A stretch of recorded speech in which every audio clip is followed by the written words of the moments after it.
Welcome to Shivering Timbers Dojo. Tonight we're going to finish up Jukoryu Brown Belt with our deep dive into the weapon retention defenses. So technically, it's firearm defenses. I don't have a good rubber ducky because we broke our last one, which was an old airsoft pistol that flew apart while we were knocking it around. So using this stand-in for a weapon. But, you know, think of it as your firearm, your taser, what have you, because again, this is a system geared towards security personnel, law enforcement personnel, people who work, you know, maybe in an armed situation. And you always have to retain your weapons. It's very important. So we're going to start with the first one where we block from the same side, and then we go to the opposite side, and then we work on what happens if they actually get a hand on it and go from there. This is the Tanju Gatame nage ichi. So the pistol retention, or lacking a pistol, we have our stand-in weapon. They're going to reach across, same side. I'm going to block this, step inside, strike with the elbow, off balance, break the kazushi, and osotogari.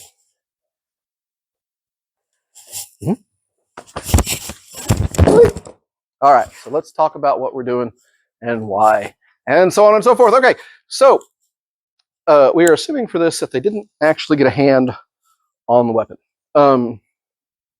Ultimately, that is my goal. I don't want them to grab the weapon that I've got. So as they come in, it's just your standard down block. And again, blocks are more than just for stopping punches. They're often maybe a little slow for a punch, but absolutely, if somebody's grabbing at you, coming to get you, your blocks are great, and you want that out. So as she grabs, you want to do that low block because come up and control. If they have a sleeve, always grab a sleeve. If they have a sleeve, always grab a sleeve. Either block here. Honestly, if I'm going to run this line here to get the throw, this is what I want right here. I've got the sleeve. If they don't have a sleeve, I've still got the arm.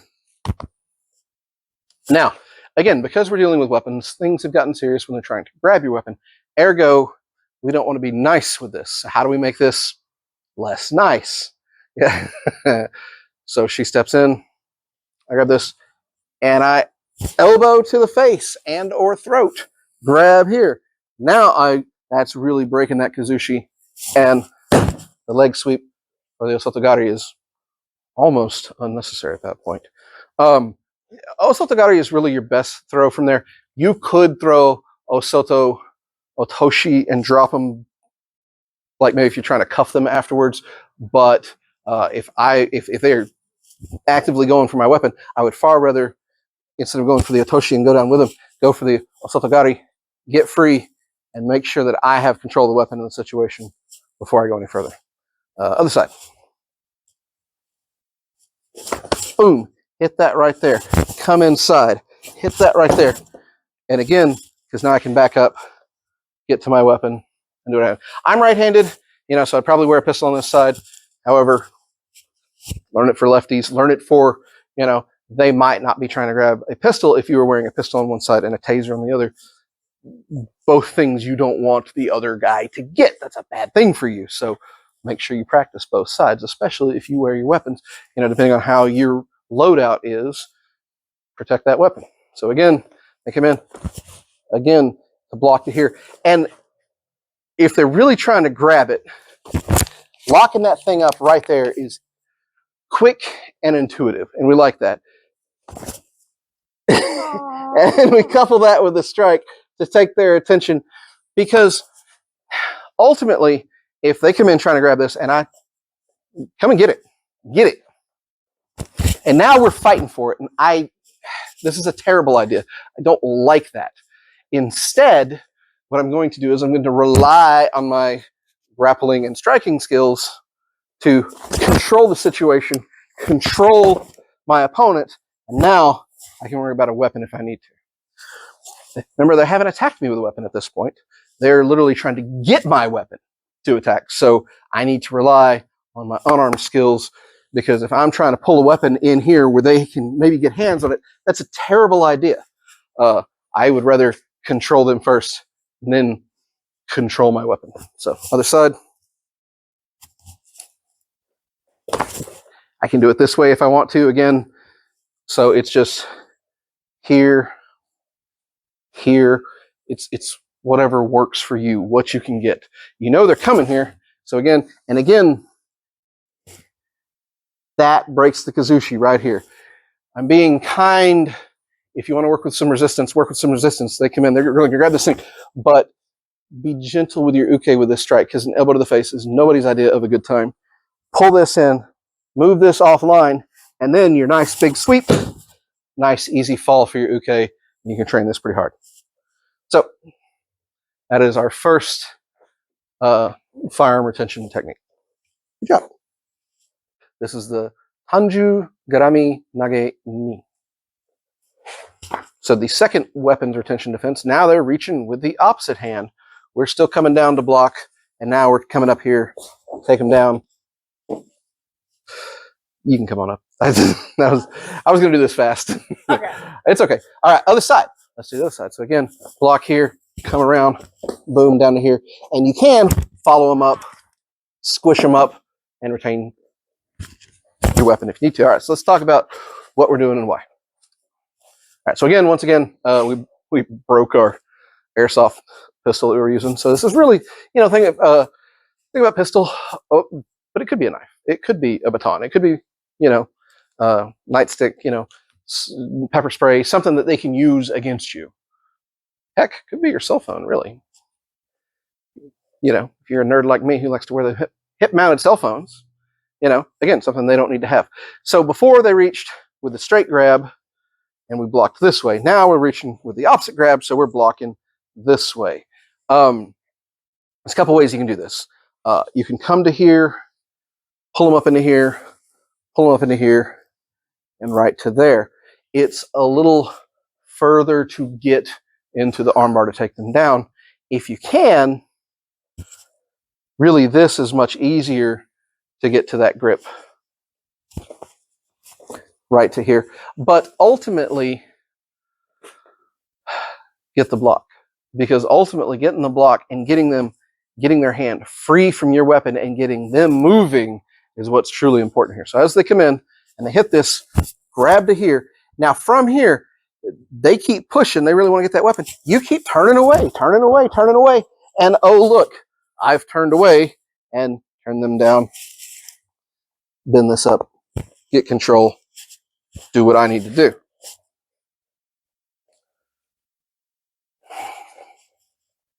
Other side. So as I reach in, now if I've got this, so again, when I get this nice, easy here, so I'm going to pull it into here. I'm going to pull this over here, right to here. And now, if I can, I wish to grab the hand and squish, squish. Bend the wrist, squish, squish. From here, we're going to push over the muscle and we're going to try to tear it from the bone. It's not nice. What if they're big and strong? Good, more muscle to maneuver. Boom, right to here. Again, just like before, we can go to here, push here. I really like coming in here, heaven and earth, because then I can bend this right here and hold this. And if they really want to fight back, go ahead and fight, get up, do whatever you want to do. I can do this. And then put my weapon that I'm trying to retain away from them. I've got my whole body between them. They're on the ground. I can control my weapon, get up, get away, and control the scene. Why do all this? Why not just get away and draw the weapon? Again, if she's really coming after this thing, we're fighting, and they're not going to stop with this. They're going to turn in and, this sucks. This is a terrible thing. I hate this. Now we have to fight over this thing. Who's stronger, who's bigger, who's going to throw more nasty things. So I want to stop this before it ever gets to that point. So as they grab in here and I'm moving, I'm keeping that other hand away, and then I'm getting in here. Oh, look, yeah, bad things for this person.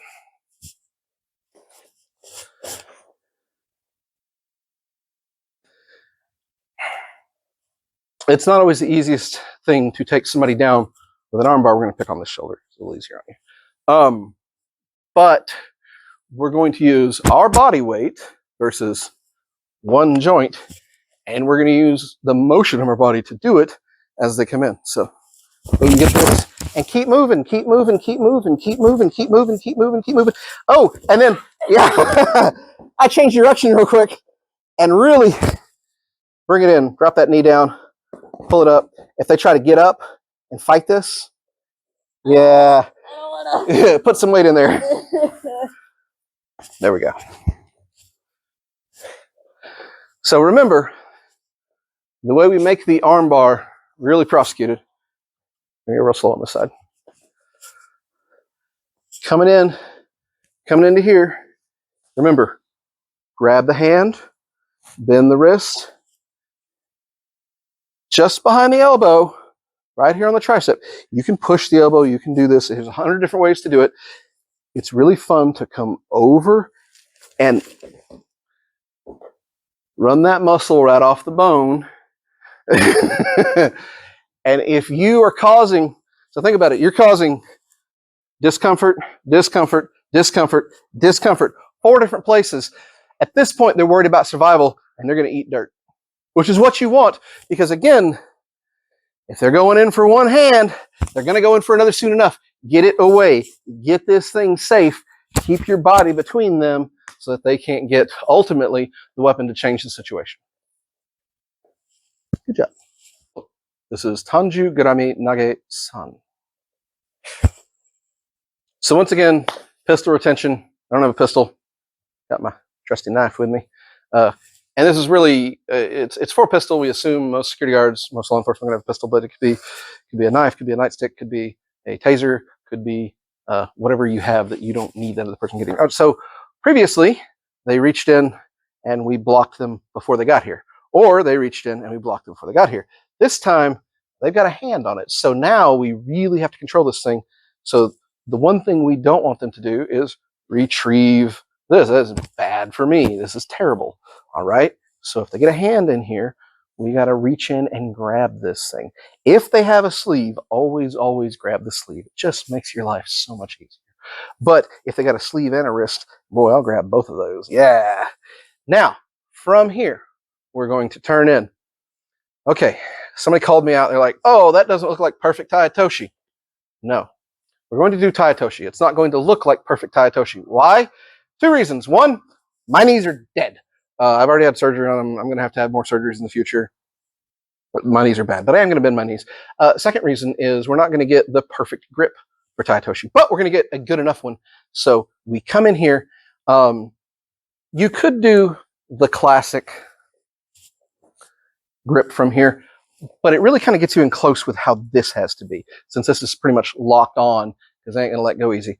So for this Taitoshi, if they're shorter than me, I really like coming across the head there or coming across the body here and really lift up, because then I can pop this up right to there. Other side.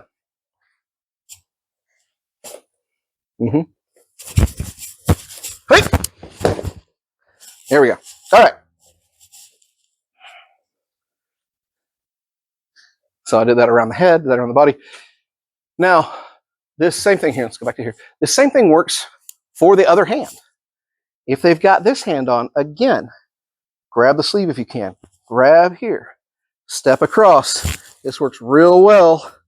Oh, you feel I've got the toes in. I've got the knee bent. I got the heel out. I got my hip down and I pop it up. Now I have to let go of this to let them slap out. If I don't, it's going to be a bad fall for that person. Now, especially in class, let go. On the street, how much do you care about this person? Other side. So again, they reach in. I've got here. I step across. Maybe they're taller. I want to reach a little taller here. Come inside. Pop that up and let them down there. All right. So reach in on the straight grip on this one. Again, pull this in tight like we talked about. You can't let them get it away and get your pistol, your knife, your nightstick, you know, whatever they're trying to get from you that they can't have. So come in and grab this thing tight. You know, again, from here, I would really prefer this grip for my lapel grip Taitoshi, but because they're so close, don't be afraid to adjust your grip here. You can also come in here and catch this arm here, right to there, step across. Yeah, man, I didn't even pop it up. It's all over but the crying. I'm so short against you. Indeed, and me being taller than my opponent makes a difference. But Taitoshi is a good one for small people versus big people. And why? Here, let's try straight grab from this side. Because as you step in and as you come up under, because you were not reaching tall because we're shorter than the other guy. Again, you reach in here and come up and catch this right here and turn and drop your body and, whoop, and lift. Gonna get some air time with that person. I like Taitoshi for that reason. Yeah. Oh, that sucks. Now, if they reach with the opposite hand, it's a much harder fall for them. Sucks for them. Too bad. Guess they shouldn't have been grabbing for things that ain't there. Should have kept their hands to themselves because, again, we're putting pressure on this elbow here the opposite way. So you notice how she's being smart and bending her elbow because she doesn't want that, because that's terrible. So from right here, again, get this up. If I don't let go and I have this, oh, I could do many bad things. But ultimately, I'm happy with letting them go as long as they don't have a hold of this. As long as they are freaked out enough by getting lifted and tossed that they have let go of this and are now worrying about self-preservation, I can let go and then I can focus on what I'm doing. So other side. So you're going to reach, yeah, just like that. So I've got to here, or sorry, I should move it other side. So again, we're going to reach here. I'm going to come around. I'm pretending my opponent is taller this time. As I come over and get this thing and pull this out, boom, create space so that you can use your weapon appropriately, or at least control the weapon appropriately, you know, have somebody come help you, what have you. In any case, they've got a hand on it. You know, fighting is terrible. I don't want to use, you know, this kind of strength. I want to use this motion to get them off balance, to up, yeah, and over, and break that kazushi with that little pop. And then they are far less worried about this, and they're far more worried about, oh, I'm going to fall now. Instincts take over at that point. Good job. So that was Jukoryu Jiu-Jitsu brown belt, the Tanju Gatame, nage, ichi, and san. So these are the weapon retention defenses. You know, we assume pistol. Again, could be anything, could be a knife, could be a nightstick, whatever. Something you don't want somebody to have that is on your hip. When you do these, you can definitely practice the first one and the second one, those blocking, getting through at fairly good speed with good amounts of resistance. As you get to that third one, go into the Taitoshi, be real careful with your partner. Taitoshi can be very rough on your opponent's knees, especially that cross grab version where they're reaching for your right hand for your right hip, or their left hand for your left hip. Puts a lot of pressure on the elbow, puts a lot of pressure on their knees. Give them a moment to adjust so that you don't hurt them. Because again, once you've literally got yourself in that throwing position, you have broken their kazushi. It's all over but the crying. The throw is gonna happen. So work your struggles before that point. After that, take care of each other. If you still don't like these, well, come to class. We'll show you why arm bars and Taitoshis are great ways to take somebody down. Everybody else, y'all stay safe.